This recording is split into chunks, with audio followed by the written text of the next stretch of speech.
amigos de Facebook, bienvenidos a esta transmisión en vivo que nuevamente estamos haciendo. Tenemos otra entrevista interesante que hacer el día de hoy. Si todavía están ahí en el trabajo, manejando o en casita, vayan dejando de lado lo que están haciendo porque hoy tengo una invitada muy especial.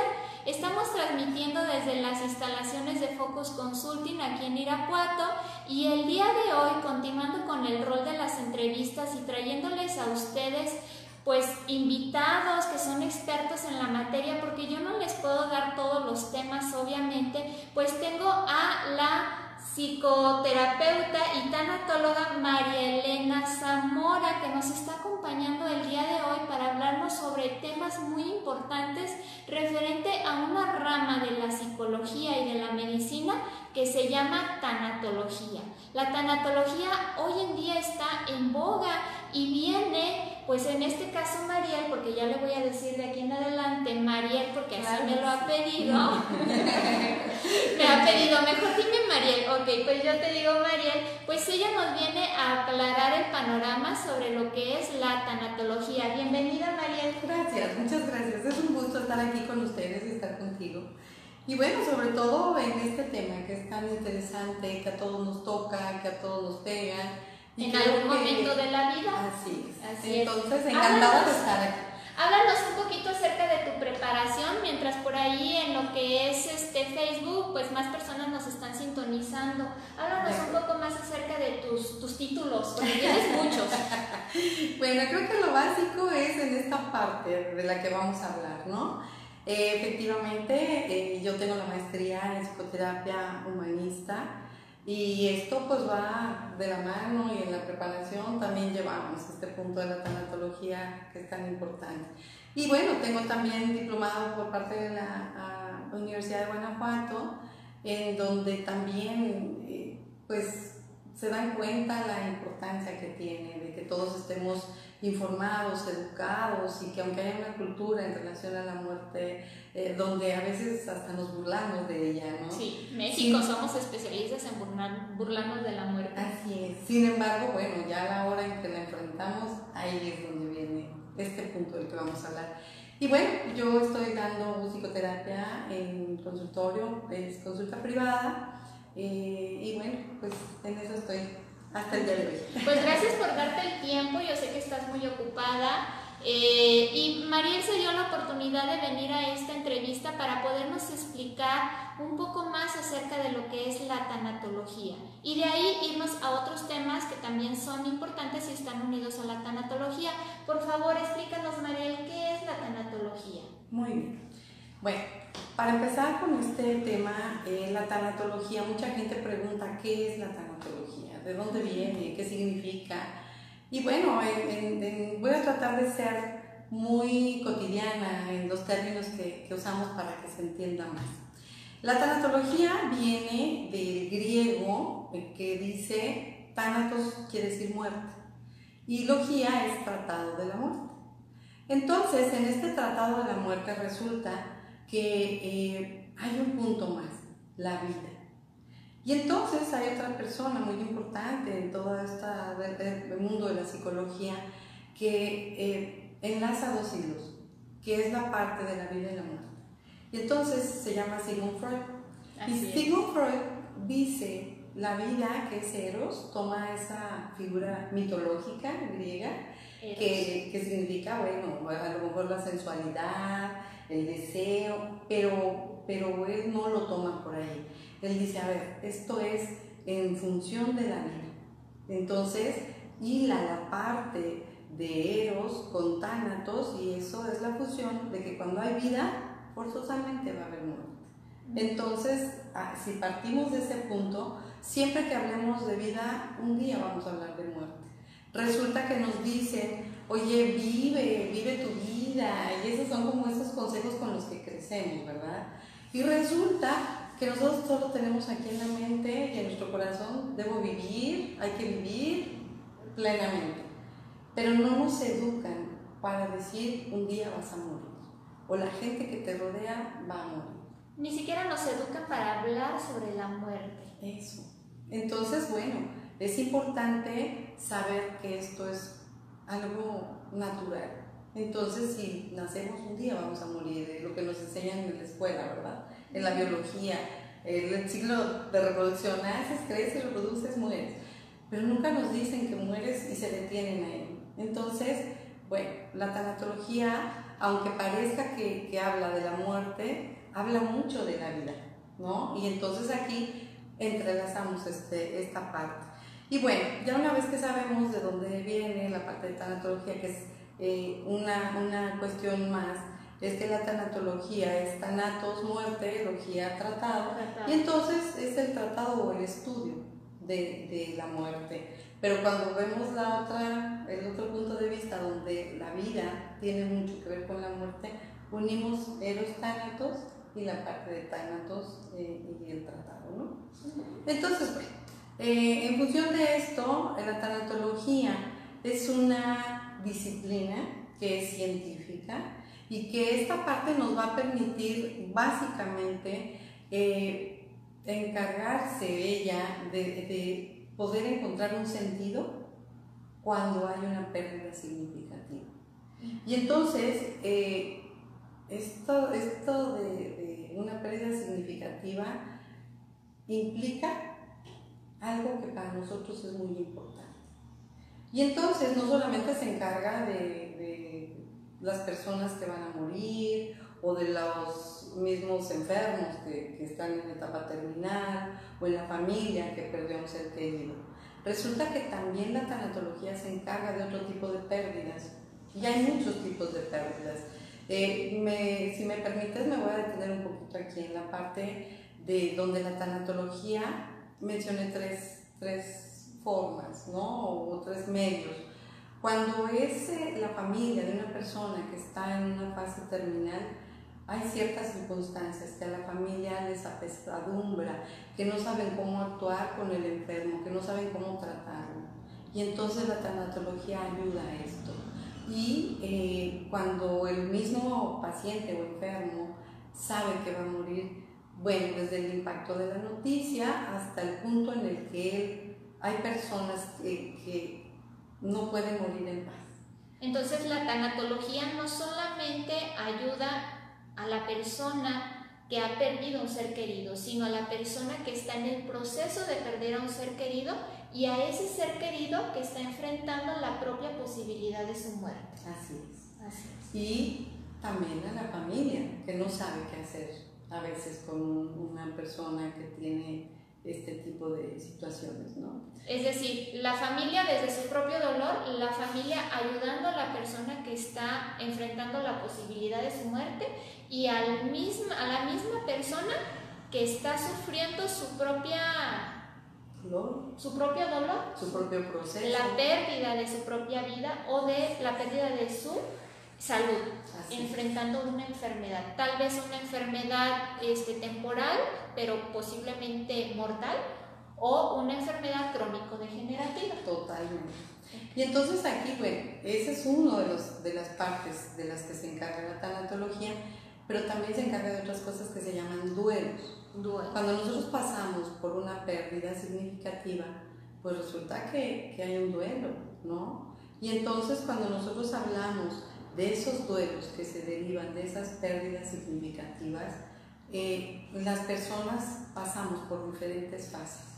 Y entonces aquí yo creo que lo más importante es cuál es el objetivo de la tanatología, ¿no? O sea, de estas cosas, ¿qué hace la tanatología? Bueno, precisamente es el ayudar a las personas a atravesar por un proceso de duelo que tiene diferentes fases, que ya vamos a platicar ahorita de ellas, pero que el punto es, te voy a acompañar en este proceso tan difícil, tan doloroso, dejándote ver por qué es por lo que estás pasando. Pero en este caso estamos hablando de un acompañamiento profesional, claro. ¿sí? Porque obviamente hay un acompañamiento informal por parte a lo mejor de la familia, de los amigos, de los conocidos, del doliente, ¿sí? Pero en este caso estamos hablando que la tanatología da un acompañamiento profesional que va a hacer la diferencia para aquellos que a lo mejor dan unas palabras de apoyo a la persona que le ayuda a entender de manera profesional con por lo que se técnicas. está pasando y aceptar el suceso que no nos agrada. Así es. Y que esto permita, si digamos el duelo es en función de una fase terminal, aceptar en paz lo que le toca vivir. Y que probablemente las realidades no se pueden cambiar, pero que se puede vivir de una manera mejor. Entonces, la parte profesional de la tanatología debe llegar hasta ese punto, hasta que la persona acepte, esté en paz, con una paz interior y que pueda enfrentar ciertas situaciones. Conste que los duelos, cuando hablamos de duelos, son diferentes tipos de duelos. Hay muchos tipos de duelos. Y el duelo, bueno, a lo mejor tendríamos que empezar por saber qué es un duelo, ¿verdad? ¿Qué es un duelo? Okay. El duelo es un proceso de adaptación emocional ante una pérdida significativa. O sea, no es cualquier tristeza. No, una cosa es, yo puedo estar muy triste y me adapto, y a lo mejor me cuesta mucho, pero al final de cuentas sigo mi vida. Aquí el problema es cuando es algo demasiado importante, algo que me duele mucho, ahí es donde tenemos que poner atención porque es un duelo, ¿no? Y entonces, bueno, podemos pasar duelos por 1000 razones. Tenemos muchos tipos de duelos. Por ejemplo, podemos hablar desde la muerte de un amigo, de una mascota, O sea, pueden ser cosas, objetos o situaciones. Entonces, bueno, por ejemplo, tenemos la muerte de un ser querido, podemos tener la separación de una pareja. En la separación de una pareja también hay situaciones de duelo, aunque sean de común acuerdo o no, hay situaciones de duelo. Hay un proceso de adaptación. Totalmente. Cuando hay una ruptura en una amistad, también hay un duelo. Y hay cosas que no sabemos que es un duelo. Nos duele mucho, estamos muy enojados o lo que sea, pero no sabemos que estamos realmente pasando por un duelo. Cuando son realmente importantes para nosotros, ¿verdad? Situaciones, objetos, etc. Bueno, también cuando a una persona, por ejemplo, la privan de la libertad, es muy fuerte, muy fuerte. Tenemos también, por ejemplo, cuando las personas se jubilan, esa es una situación de duelo también. El dejar su forma de vida durante tantos años de servicio, los hábitos que se hacen durante tantos años y que las personas se deben jubilar también pasan por un duelo. Entonces, estas situaciones a veces no las contemplamos como tal y son importantes, ¿no? Y bueno, creo que si a eso nos vamos, también hay pérdidas de objetos. Por ejemplo, una persona que ha tenido una situación económica holgada, ¿no? Por cualquier razón que pierde ese estatus y va hacia abajo en su clase, en su nivel económico, en automático pasa también por un duelo. La pérdida de la salud también implica un duelo. Por supuesto. Y hay duelos que no son reconocidos como duelos, pero son duelos al final de cuentas. Por ejemplo, una mamá que está embarazada y pierde a su bebé, así sea a lo mejor a los 30 días, a los 40 días o a la semana, 2 semanas, pero ya por el hecho de que era importante para ella ese embarazo, al perder al bebé, se vive un duelo. Y son duelos que la sociedad no reconoce. Se llama el duelo del neonato. Neonato. Y son duelos que son muy vedados en nuestra sociedad porque no deberíamos de estar tristes por algo que no vimos o que no sentimos, pero que al final de cuentas era significativo para la mujer. Totalmente, totalmente. Y como eso hay 1000 ejemplos, ¿no? Por ejemplo, no sé, se me ocurre cuando pasamos de una edad a otra. Cuando somos niños y vamos a ser adolescentes, ¡ouch! A veces es muy dramático, ¿no? Dejar la primaria, luego la secundaria. Sí. Y no digamos cuando tienes 8 o 10 años y que es cuando te estás creciendo y de repente voy a compartirles de una persona que me decía, es que yo cuando tenía 8 años crecí muy rápido y entonces había unas albercas de pelotas y yo quería entrar, yo cumplía con la edad, ahí decía hasta tal edad, ¿no? Por ejemplo, hasta 10 años y yo perfectamente tenía 10 años, pero estaba más alto y entonces yo les decía, te traigo a mi mamá para que te diga qué edad tengo, ¿no? Y el muchacho es un recuerdo que tiene, pero totalmente como una parte de pérdida, ¿verdad? Entonces, era muy importante para jugar con sus amiguitos y estaban disfrutando. Y entonces, bueno, también el pasar a veces de una etapa a otra no estamos preparados, hay una pérdida de lo que era mi vida antes y de lo que hoy es, ¿no? Y bueno, también otra etapa que se marca importante como duelo es cuando pasa la edad, cuando termina la juventud. Te incluyo. Yo acabo de cumplir 40. No preguntas de este lado. No, resulta que de verdad es el pensar que bueno, ya te aparecen arruguitas, canas, flacidez, etcétera. Las canas. Pues hay gente que en verdad le afecta mucho y pasan por un duelo. Entonces, bueno, el duelo es algo muy personal.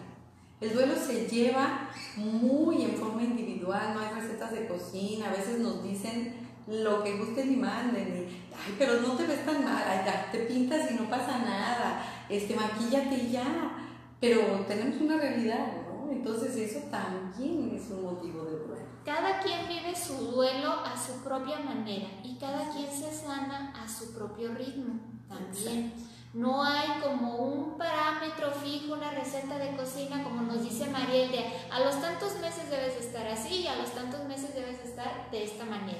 Aunque obviamente nosotros como psicólogos, como terapeutas, pues contamos como con ciertos márgenes de lo que es lo normal y lo anormal, pues a final de cuentas las diferencias individuales ahí están presentes y cada persona lo vive a su propio modo. Así es.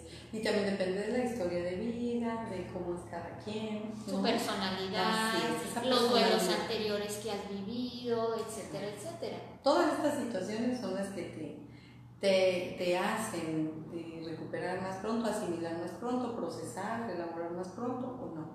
Entonces, bueno, partiendo de esto, a mí me gustaría mucho, si para ustedes está bien, compartirles ahora que ya hablamos del duelo, que sepan que hay esos tipos de los que estamos ahorita compartiendo, pero también hay etapas por las que pasamos, ¿no? Entonces, resulta que esto no es de hoy, esto tiene mucho tiempo. Hay una persona que se llamaba Elizabeth Kubler-Ross y ella es así como la que más ha estudiado y muchísimo en función de que ella trabajó con gente moribunda, ¿no? Con gente de fases terminales, en etapas terminales, y se va dando cuenta de que hace falta como hacer algo más por estas etapas, por estas personas y por estos dolientes. Entonces, ella descubre que hay estas etapas, ella las divide en 5 etapas y después hace un libro,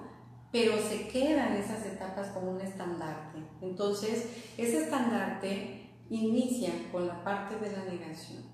Cuando hay una noticia que nos impacta, resulta que entramos en ese shock donde es tan fuerte lo que estamos encontrando, es tan doloroso lo que estamos encontrando que es muy impactante. No lo entendemos, no lo queremos procesar. Entonces hay una confusión, ¿no? Nuestra mente en ese momento tiene un choque. ¿Qué está pasando? ¿Qué pasa? No entiendo. Así como que en ese momento me desconecto. Exacto, hay una desconexión, lo dijiste justo. Hay una desconexión porque es tan grande que prefiero no verlo. Duele tanto que no puede ser posible. Y entonces, en esa parte, la negación es no puede ser, no es cierto, esto no existe, no es así. Y entonces es un mecanismo de defensa el que tenemos y que nos dice, paremos todo, ¿no? Y eso nos hace estar en un estado de confusión. Y bueno, la negación es un proceso muy, muy fuerte, muy difícil, en donde estamos confundidos. No sabemos exactamente qué está pasando, pero no podemos creerlo, no podemos procesarlo. Y entonces hay tiempos para pasar cada etapa. No hay un tiempo exacto, pero la persona va pasando por esto. Y una vez que pasa a esta parte del shock de la negación, resulta que cuando ya se va dando cuenta que pasó, entonces hay un gran enojo. Y esto sería la segunda etapa. Exacto. Y esto, que es la segunda fase, o la segunda etapa, resulta que la persona empieza a darse cuenta que en verdad eso está pasando. Y no le gusta y se revela. Así es. Ante Entonces, la ¿por qué vida, a ante mí? Dios, ante la sociedad, ¿por qué a mí? ¿Por qué yo? ¿No? Y si es una persona creyente, bueno, se revela ante eso, ¿no? Y generalmente se pelean con Dios. Y bueno, hay situaciones como muy difíciles. Aquí todavía hay un estado de confusión, pero donde ya esa negación se va bajando, entonces empiezas ya a ver un grado de entender qué está pasando, y eso es lo que crea el enojo. ¿Por qué a mí? ¿Por qué yo? ¿No? Y bueno, esto es también otra vez un proceso, ¿no?, que se va elaborando, y viene después de la ira esta parte de negociación. La tercera etapa, negociación. Así es. Entonces, en esta tercera etapa resulta que yo quiero ver si puedo posponer esto que pasó. Aquí yo necesito darme cuenta si esto ya es cierto. ¿Qué puedo hacer para posponerlo, postergarlo, o de verdad que no revertirlo, pase? o por lo menos no sea tan doloroso, no sea tan grave, no sea tan drástico o definitivo. Así es. Pero ya esto nos está invitando a pasar a una nueva etapa. Aquí ya empieza a haber una conciencia de que en realidad las cosas sí pasaron, y que en realidad tuve esa pérdida, de que en verdad estoy muy dolido, ¿no? Y duele tanto que estoy enojado, pero empiezo a entender qué pasó. Y entonces, bueno, después de la negociación ya viene la parte que es más difícil y más trascendente, la parte que nos deprime, la parte donde de verdad sí fue, y lloramos y sufrimos. Y en esta parte de la depresión es realmente donde viene la conciencia de lo que pasó. Y viene la cuarta etapa. Así es. Una vez que viene esta parte de la depresión, resulta que como ya sé que sí pasó y me duele muchísimo, pero al final voy elaborando mi proceso, sigo mi proceso, que es un proceso natural, y resulta que llego a la última fase, que es la aceptación, la quinta fase. La quinta. Y entonces en esta fase empiezo yo, en la depresión a veces la gente, solo por aclarar un punto, por esa tristeza que tiene tan grande, puede dejar de trabajar, puede dejar de atender a sus hijos, puede dejar muchas cosas. Y cuando va pasando esa fase, se va dando cuenta qué pasó. Y entonces dice, caray, dejé a mis hijos, no atendí a mi familia, y empieza a recuperar su vida. Y entonces emocionalmente, el dolor sigue, pero ya hay una aceptación de que sí pasó, de que sí me duele, y viene esa parte de adaptarse y continuar la vida, ¿no? Muchas veces las personas preguntan, ¿cuál es la diferencia entre aceptar el duelo y superar el duelo? ¿Nos pudieras explicar, Mariel? Claro, aceptar es decir, sí pasó. Sí pasó, ser consciente de que sí pasó así, de que sí hubo esta situación significativa para mí, importante para mí, y el superar es una vez que ya lo entendí que pasó, entonces puedo pasar con este dolor muy grande tal vez, pero puedo continuar mi vida, y es donde yo lo supero. Esa sería la diferencia. La diferencia entre uno y otro. Así. ¿Hay duelos que nunca se superan, Mariel? Tristemente sí, pero mientras no sea en función de tener en riesgo a la persona que está pasando por esto, ¿no? El duelo puede complicarse, a lo mejor al principio, a lo mejor a un mediano plazo. Cuando es un largo plazo, cuidado. Creo que aquí lo importante es que los familiares o quien esté pasando por esto se den cuenta que la persona, que está pasando por esto no pasa de alguna de estas etapas. Por eso es tan importante que las conozcan, porque si no las conocen, entonces no pueden identificar.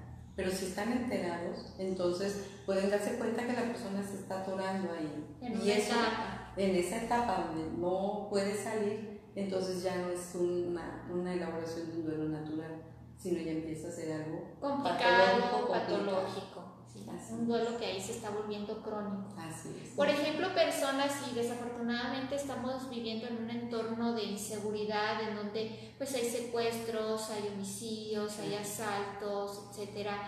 Personas que han perdido un familiar, un ser querido porque ha sido pues asesinado, ¿sí? Ha sido secuestrado, no hay cuerpo al cual llorarle, etcétera, etcétera.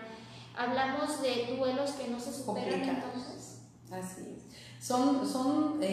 Por eso es tan importante observar y que en esta parte, repito, habrá quien pueda hacerlo y pueda con esto, pero habrá quien no. Entonces aquí sí sería importante, si vemos que uno de nuestras personas que está pasando por esto, vemos que no avanza, es necesario en ese momento pedir ayuda, sea más profesional, inclusive médica en algún punto, ¿no? ¿Cuáles pudieran ser focos de alerta para los que nos están escuchando ahí en casita y para los que van a ver posteriormente esta transmisión, porque va a quedar grabada ahí en la página? ¿Cuáles pudieran ser signos de alarma tanto en mi persona como a lo mejor en las personas que me rodean, que están atravesando por un duelo, que a lo mejor puede ser que requieran ayuda profesional y tengo que buscar un tanatólogo o tanatóloga? Así es. Bueno, creo que lo más importante es el tiempo. El tiempo y lo que la persona manifiesta. El tiempo porque, aunque no hay tiempos exactos, cada quien elabora su duelo y tarda el tiempo de cada uno, ¿no?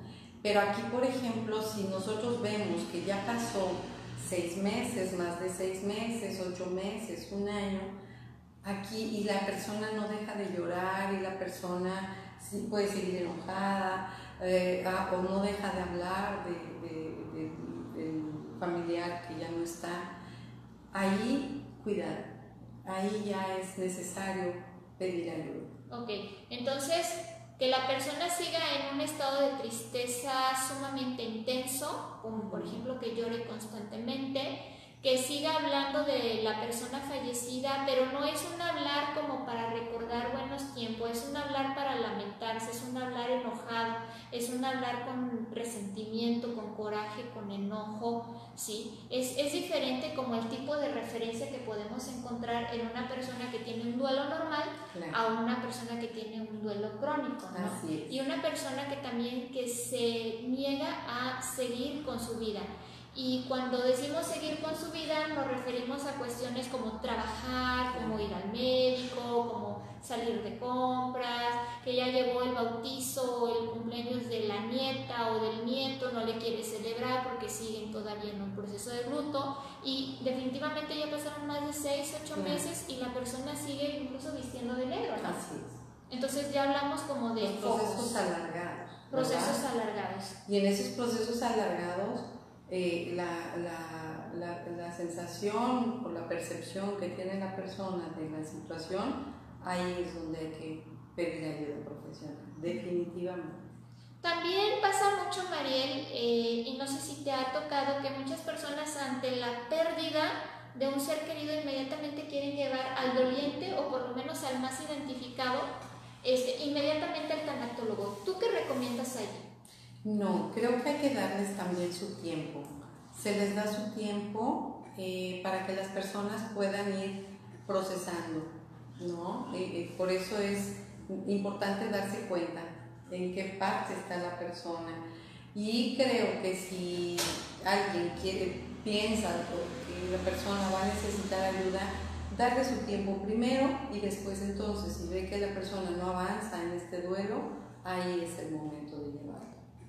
¿Cuál pudiera ser como a lo mejor lo más aproximado posible un plazo considerable en el que las personas pudieran contemplar? ¿Sabes qué? Ya pasó, no sé, un mes y sigue viendo una tristeza muy profunda, entonces ya considero ayuda profesional. No sé, 3 meses. 3 meses, ok. 3 meses más o menos, ese sería el tiempo para ver un cambio. No hay, la persona sigue sumida en el llanto, quiere estar encerrada en su cuarto, no come, no sale, no se baña, está muy triste. Ahí hay que poner atención y en ese momento pedir ayuda profesional. Sí. Mariel, pues me ha encantado tu plática. Recomendaciones generales para los usuarios en cuanto cuál pudiera ser como lo ideal o como las puntos claves para buscar un tanatólogo calificado que sea de confianza, porque también estamos hablando de ayuda profesional, pero vamos distinguiendo lo que es ayuda profesional de lo que no es ayuda profesional. Así es.